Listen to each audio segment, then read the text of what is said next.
कभी ये सवाल आता है कि क्या नसबंदी होने के बाद भी पीरियड्स आते हैं क्या? और पीरियड्स अगर आते हैं तो वो किस वजह से आते हैं? तो इसको समझना है तो सिंपल सी बात है, हमें एक लॉजिक समझना पड़ेगा। वो लॉजिक क्या है कि हम जिसको बोलते हैं कि पीरियड ब्लड आता है, वो पीरियड ब्लड होता क्या है ना? What is that? वो समझ में आ गया तो हम आराम से इस चीज को क्रैक कर लेंगे। तो हमने देखा ही था कि फीमेल बॉडी जो है, फीमेल का जो जेनाइटल सिस्टम है, उसमें दो पाइप होती हैं जिनको हमने बोला था फेलोपियन ट्यूब। ये पाइप जो है, यही वो जगह है जहां पे अंडा और शुक्राणु, है ना, एग और स्पर्म आपस में मिलते हैं। इन पाइप्स के एंड पे ऐसे ऐसे झालर जैसी स्ट्रक्चर थी जिसको हमने कहा था फिम्ब्री या फिम्ब्रिया। अब ये फिम्ब्री जो है, ये ऐसे मानिए कि उंगली की तरह होते हैं, ऐसे ऐसे ऐसे ऐसे। इनका काम है अंडे को पकड़ के खींचना। और अंडा जहां बनता है वो फीमेल का सबसे इंपॉर्टेंट ऑर्गन है। प्राइमरी रिप्रोडक्टिव ऑर्गन फीमेल में यही होता है। एक जोड़ी हर फीमेल के पास जो है ओवरी होती है, जिसको अंडाशय कह देते हैं। अब ओवरी जो होती है, ओवरी के अंदर ये जो मैं बना रहा हूं ना, ये छोटी छोटी छोटे छोटे ये है फॉलिकल्स। फॉलिकल्स का मतलब ऐसे समझो कि वो स्ट्रक्चर जिसके अंदर अंडा बनेगा, या मैं ये कहूं आधा बना पड़ा है। हर महीने कोई एक सबसे ज्यादा मैच्योर अंडा जो होता है वो रिलीज होता है। ज्यादा सही बोलूं तो छोटी बच्ची जब पैदा होती है ना, उसके अंदर भी अंडे होते हैं, बट वो मैच्योर फेज में नहीं होते। तो मान लो यहां पे एक मैच्योर अंडा बना। अब ये जो है ना, ये अक्सर फीमेल में जो उसका महीना होता है 28 दिन का, फीमेल में से 28 डेज का साइकिल होता है फीमेल का। फर्स्ट डे हम कहां पे लेते हैं? फर्स्ट डे लेते हैं पीरियड्स का पहला दिन। तो पहले से फिफ्थ डे तक ये मेंस्ट्रुअल साइकिल वाला टाइम जो है, इसको ब्लीडिंग पीरियड कह लो या कुछ भी कह लो, ये 5 दिन। तो ये पहला है, ऐसे पांचवां छठा सातवां ऐसे करके। तो अप्रोक्सीमेटली फीमेल के अंदर 14th डे जो होता है, 14 डेज के बाद, किसी में 13 दिन पे, किसी में 14 पे, किसी में 15 दिन पे, 14वें दिन क्या होता है फीमेल में, इधर से एक बार इधर से, ये अल्टरनेटिवली चलता है। एक बार लेफ्ट साइड से, एक बार राइट साइड से, एक बार लेफ्ट से, एक बार राइट से, ऐसे चलता है उसकी लाइफ में। तो 14वें दिन क्या होता है, एक प्रोसेस होती है जिसको कहते हैं ओवुलेशन। ओवुलेशन को कहते हैं अंडोत्सर्ग। अब ये जो ओवुलेशन होता है, तो यहां से अंडा बाहर आएगा ऐसे ऐसे। अब जैसे ये अंडा बाहर आएगा ना, ये मैंने बताया उंगली जैसी स्ट्रक्चर्स हैं, यहां से ऐसे करके ऐसे। तो ऐसे ऐसे वो मूव करती हैं ऐसे। तो वो अंडे को ऐसे पकड़ के खींच लेंगी। तो इमेजिन करो, अंडे को पकड़ के इसने खींच लिया, और स्ट्रक्चर का नाम मैंने बताया था आपको, इनको बोलते हैं फिम्ब्रिया। फिम्ब्रिया, है ना। और इसके 3 नाम मैंने बताए थे आपको, वो तीनों मैंने उस टाइम बता दिए थे आपको ना, रिप्रोडक्टिव सिस्टम के अंदर। तो ये अंडा यहां आ गया अब इस जगह। अब क्वेश्चन ये उठता है कि ओवुलेशन अगर हुआ है, तो अंडा तो मैंने कहा यहां पड़ा था, तब से पड़ा था जब बच्ची पैदा हुई है, तब से उसके अंदर हजारों अंडे हैं। अब इस टाइम पे भी इसके अंदर कई अंडे इधर है, कई अंडे इधर हैं, तो एक ही क्यों निकला, और सबसे मैच्योर ही क्यों निकला, और 14वें दिन ही क्यों निकला? तो इसका जवाब है हॉर्मोन्स। तो जो फीमेल है उसकी पूरी की पूरी बॉडी को हॉर्मोन्स जो है वो गवर्न करते हैं। अब वैसे तो मेल की बॉडी को भी हॉर्मोन्स ही चला रहे हैं, लेकिन फीमेल की बॉडी में हॉर्मोन्स में एक बहुत इंपॉर्टेंट हार्मोन होता है एफएसएच, एक बहुत इंपॉर्टेंट हार्मोन होता है एलएच। एफएसएच का नाम होता है फॉलिकल स्टिमुलेटिंग हार्मोन। एफएसएच जो है वो अंडाशय को या ओवरी को ये बोलता है अंडा मैच्योर करो, बजाय बनाने के, ये वर्ड याद रखना, मैच्योर करो। फॉलिकल को स्टिमुलेट करता है, मैच्योर करो। तो इसकी वजह से अंडा बाहर आता है, इसकी वजह से मैच्योर होता है। और एलएच जो है ना, एलएच को बोलते हैं ल्यूटिनाइजिंग। ल्यूटिनाइज करता है। ल्यूटिनाइज का मतलब है रिलीज करो, एग को रिलीज करो। तो फीमेल में 14th डे पे, 14वें दिन पे, अगर फीमेल की बॉडी का ग्राफ हम बनाएं तो 14वां दिन अगर मान लो ये है 14th डे, ऐसे ये 14th डे है, 28 दिन का साइकिल है, बीच में 14 ले लिया। तो 14th डे पे एकदम से फीमेल में एलएच का लेवल बढ़ता है ऐसे, और इस एलएच के बढ़े हुए लेवल की वजह से ही ओवुलेशन होता है। ठीक है। अब एलएच का लेवल अकेला नहीं बढ़ेगा, ये एस्ट्रोजन और प्रोजेस्टेरोन को भी इंपैक्ट करता है, जो फीमेल की बॉडी के मेन हार्मोन है। तो अब फीमेल का जो ये वाला पार्ट है, जिसको हम कहते हैं हिंदी में गर्भाशय, गर्भ, और वैसे इसको पूरी दुनिया में यूट्रस कहते हैं। ये मैं ये हमेशा समझाता हूं स्टूडेंट्स को कि ये तुम्हारा पहला घर था, सबसे पहले यहीं पे रहना शुरू किया था। ठीक है। अब यूट्रस जो होता है, यूट्रस के अंदर 3 लेयर होती हैं, 1, 2, और तीसरे वाली को मैं फिर से, चलो इन्हीं को 3 मान लेते हैं। ये जो सबसे बाहर है, एक ये लेयर हो गई, बाहर से अंदर की तरफ जा रहे हैं। फिर ये हो गई दूसरी, और तीसरी ये हो गई।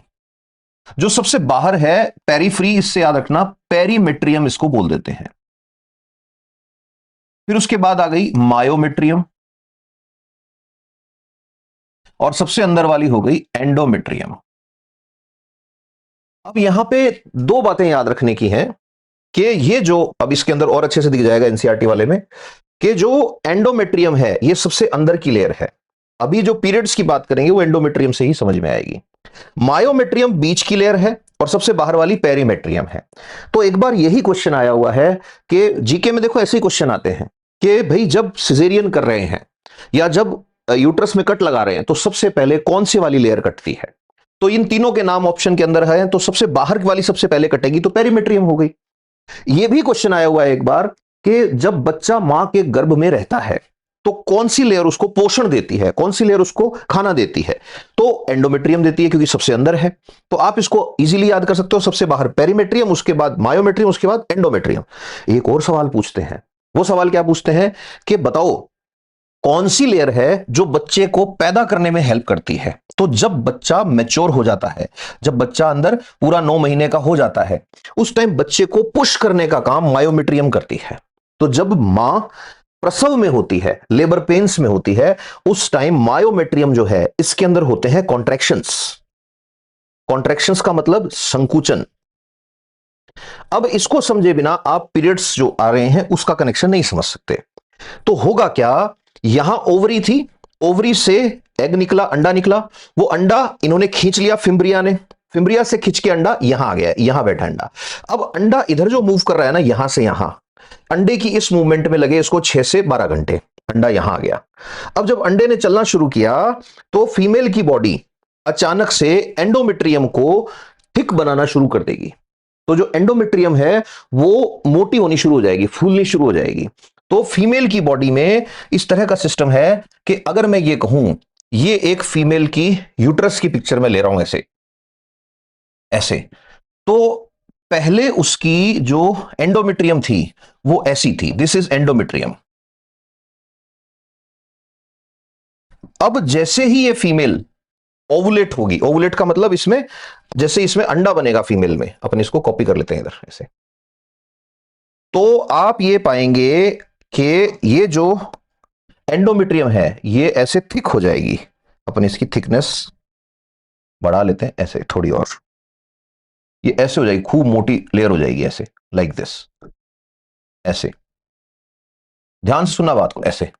अब ये थिक क्यों हो रही है, एंडोमेट्रियम जो है ये थिक क्यों हो रही है, क्योंकि एंडोमेट्रियम को ये उम्मीद है कि ये जो अंडा है, ये अंडा स्पर्म से मिलेगा और बच्चा बनके यहां आके चिपकेगा, और जब बच्चा बनके चिपकेगा तो ये जो एम्ब्रियो होगा, इस एम्ब्रियो में से ऐसे वायर जैसी स्ट्रक्चर निकलेगी ऐसे। शुरू में बच्चा तो है नहीं, वो स्पर्म से मिलेगा, ये स्पर्म है मान लो, इससे मिलेगा और एम्ब्रियो बन गया। अब वो एम्ब्रियोनिक फेज के अंदर यहां आएगा जब, तो इसमें से पतली पतली पतली पतली वायर जैसी स्ट्रक्चर्स निकलेंगी ऐसे, बहुत ही पतली पतली ऐसे ऐसे वायर जैसी स्ट्रक्चर्स इसके अंदर घुस जाएंगी ऐसे। ये जो स्ट्रक्चर्स होती है ना, ये घुस सके इसलिए एंडोमेट्रियम जो है वो ओवुलेशन के टाइम पे बहुत ही सॉफ्ट हो जाती है, बहुत ही थिक हो जाती है, और इसके अंदर ब्लड फ्लो जो होता है वो एकदम से इंक्रीज हो जाता है, बहुत सारा ब्लड बहने लग जाता है इसके अंदर। ये जो धागे हैं इनको कह देते हैं कोरियोनिक विल्लाई, कोरियोनिक विल्लाई। और जैसे ये एम्ब्रियो है, तो एम्ब्रियो को कोई पूछे कि तू क्या है, तो एम्ब्रियो क्या बोलता है, ध्यान सुनना, एम्ब्रियो बोलता है कि मैं बड़ा होके, एम्ब्रियो जो है इसमें जब ग्रोथ होगी तो यही तो बच्चा बनेगा ना, कि मैं बड़ा होके बच्चा बनूंगा। तो जैसे एम्ब्रियो बोल रहा है कि मैं बड़ा होके बच्चा बनूंगा, ऐसे ही कोरियोनिक विल्लाई, ये वर्ड याद रखना, कोरियोनिक विल्लाई क्या बोलते हैं कि हमारी जब ग्रोथ होगी, हम जब बड़े होंगे तो यही तो प्लासेंटा बनेंगे ना, यही तो प्लासेंटा बनाएंगे जिससे बच्चा जुड़ता है, यानी कि गर्भनाल इसी से विकसित होती है। अच्छा ठीक है। अब यहां एक और चीज याद रखना, जैसे मैंने कहा कि एम्ब्रियो ग्रोथ करके बनता है बेबी, है ना, ऐसे कोरियोनिक विल्लाई बन रहा है ग्रोथ करके, किसमें, प्लासेंटा में कन्वर्ट हो रहा है। अब यहां दो बातें याद रखना, दो नहीं तीन बातें, सबसे इंपॉर्टेंट तीन बातें जो याद रखने की यहां पर है। पहली ये कि कोरियोनिक विल्लाई बच्चे के भ्रूण में से, एम्ब्रियो में से डेवलप होंगे और ऐसे घुस जाएंगे इसमें गर्भाशय में, यही आगे जाके प्लासेंटा बनाएंगे। इन्हीं कोरियोनिक विल्लाई से एक हार्मोन सिक्रीट होता है, उस हार्मोन को बोलते हैं HCG, human chorionic gonadotropin hormone. ये जो HCG है, इस HCG का लेवल एकदम से बढ़ता है और ये इतना बढ़ जाता है कि यूरिन में भी निकलेगा। अब ब्लड फ्लो से होते हुए ये जाएगा इसके अंदर और फिर यूरिन में निकलेगा। इसी बेसिस पे प्रेगनेंसी का जो टेस्ट होता है वो किट काम करती है। पहली बात बताई है मैंने अभी तक। दूसरी इंपॉर्टेंट चीज यहां जो याद रखने की है इस भ्रूण से रिलेटेड कि भाई ये जाके चिपक गया और ये बन गया। प्लेसेंटा जो बनती है, ध्यान सुनना, प्लेसेंटा जो बनती है वो मेल के जीन्स के इफेक्ट से डेवलप होती है। तो अगर कोई फीमेल में प्लेसेंटा में दिक्कत आ रही है, प्लेसेंटा एम्ब्रियो का पार्ट है, प्लेसेंटा जुड़ेगी फीमेल की बॉडी से, प्लेसेंटा निकलेगी एम्ब्रियो से, बट प्लेसेंटा बनाने का काम मेल के जीन का है। यही सबसे बड़ी गजब की चीज है। फिर एक और चीज याद रखना, अगर किसी वजह से प्लेसेंटा उखड़ जाती है, बहुत लोगों में ऐसा होता है प्लेसेंटा उखड़ जाती है, उसको बोलते हैं प्लेसेंटा अब्रप्शन। प्लेसेंटा उखड़ गई, अब जैसे ही प्लेसेंटा उखड़ गई बेबी की डेथ हो जाएगी, है ना।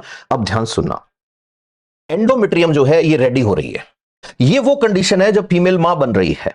अब इमेजिन करो कि फीमेल मां नहीं बन रही, मतलब एक कुंवारी लड़की है या एक ऐसी लेडी है जो नॉन प्रेग्नेंट लेडी है। तो नॉन प्रेग्नेंट लेडी में भी तो साइकिल चलेगा ना, तो उसमें भी 14th डे पे ओवुलेशन होगा। अगर ओवुलेशन होगा तो उसके अंदर भी जो सिस्टम है वो स्टिमुलेट होगा, और सिस्टम स्टिमुलेट जब होगा तो उसके अंदर भी जो एंडोमेट्रियम है उसमें तीनों कैरेक्टरिस्टिक आएंगे। कौन कौन से कैरेक्टरिस्टिक मैंने बताए कि साहब ये सॉफ्ट हो जाएगी, ये थिक हो जाएगी, और इसमें ब्लड फ्लो जो है वो इंक्रीज हो जाएगा। ये तीनों काम हो रहे हैं। बट यहां पर हम बात कर रहे हैं एक ऐसी लेडी की जो नॉन प्रेग्नेंट है। अब नॉन प्रेग्नेंट लेडी है तो इसका मतलब इसके अंदर सिर्फ और सिर्फ एग सेल है, उसके साथ स्पर्म नहीं आया है। तो स्पर्म नहीं आया है तो ओवम जो है इसकी अप्रोक्सीमेटली 24 से लेके 72 आवर्स के अंदर, ज्यादातर 24 से लेके 48 आवर्स के अंदर इसकी डेथ हो जाएगी। अब ओवम की जब डेथ हो गई तो ये ओवम जो है वो एक डेड सेल है। अब पहली बात।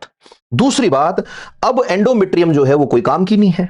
तो अब बॉडी क्या करेगी? बॉडी बोलेगी भाई प्रेगनेंसी अगर होती तो ये कंटिन्यू काम आती हमारे, अब एंडोमेट्रियम को बोलेगी तू हमारे किस काम की है। तो इसका मतलब अब क्या होगा, अब जो फीमेल है उस फीमेल की बॉडी में अगले 13 से 14 दिन तक सारी डेड सेल्स जो हैं उनको इकट्ठा किया जाएगा। डेड सेल्स में कौन कौन आ गया? एक तो फीमेल का एग आ गया जो डेड हो गया है क्योंकि ओवुलेशन हुआ था बट स्पर्म नहीं आया तो एम्ब्रियो नहीं बना। दूसरे नंबर पे उसके अंदर वो सेल्स जो किसकी हैं? एंडोमेट्रियम की सेल्स हैं। अब एंडोमेट्रियम की मरी हुई सेल्स और ये डेड एम्ब्रियो, ये दोनों बाहर निकलेंगे ब्लड की फॉर्म में, और इसी को बोल देते हैं मेंस्ट्रुअल ब्लड। यही होता है मेंस्ट्रुअल ब्लड।